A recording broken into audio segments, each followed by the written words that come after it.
Hey y'all, it is SPEDtacular SPEDucator and I'm Mrs. Candola, no longer Mrs. D or Miss D Hart. I'm now Mrs. Candola. And today we are going to be talking about the SPED EC-12 test. I am sorry, I have been MIA. I have gotten married. I have taken and passed all my exams to be certified, and I am a student teacher now in my first semester of student teaching.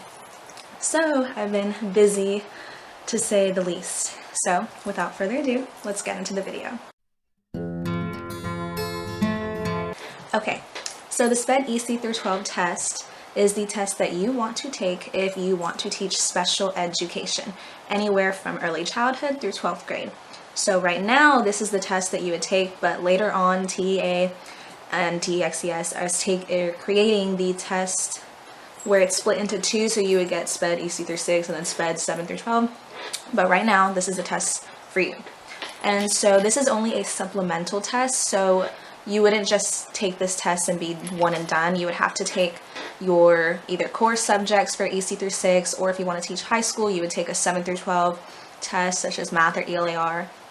And so this is the test that you want if you want to teach PPCD, you want to teach resource, you want to teach a self-contained class. So this is the test for that. So when to take this test? Personally, I took this test after I took my PPR because I thought it was pretty similar to the PPR. It wasn't as content heavy as the core, and it wasn't as reading heavy as the STR. So I took it right after I took my PPR, before I took my core, and before I took my STR.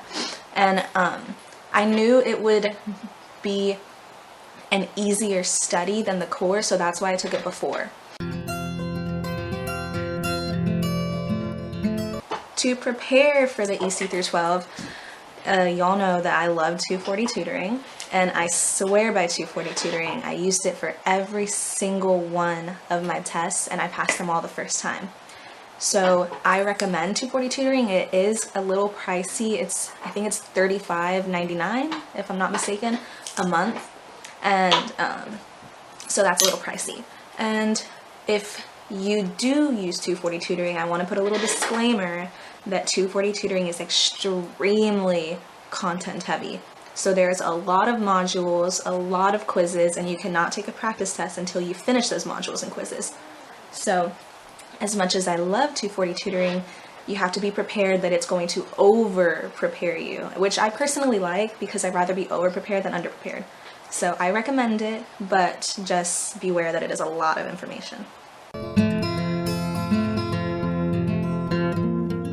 My experience. So I think personally that the SPED EC-12 is extremely similar to the PPR. And so PPR is usually the first test you take, and I recommend taking the SPED after the PPR because I just think they're very similar question-wise. They're both about scenarios. They give you scenarios and they say, what would you do? What's the best protocol for this? And so the SPED EC-12 is also supposed to contain a math section, but when I took it, I think that the math section was extremely simple, which is great, and it did not include very high-level math questions that you would see maybe like in high school. It included about elementary level questions, and so you don't have to memorize formulas, even though 240 tutoring says that you do. But on my test that I got, I didn't have to memorize any formulas. I didn't have to use any formulas. And I think that the number one thing to know is SPED vocab and acronyms. So like IEP, BIB,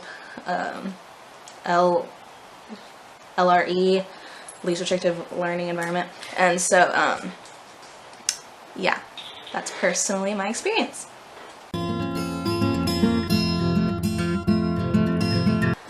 Lastly, I want to say good luck to you all who are taking it.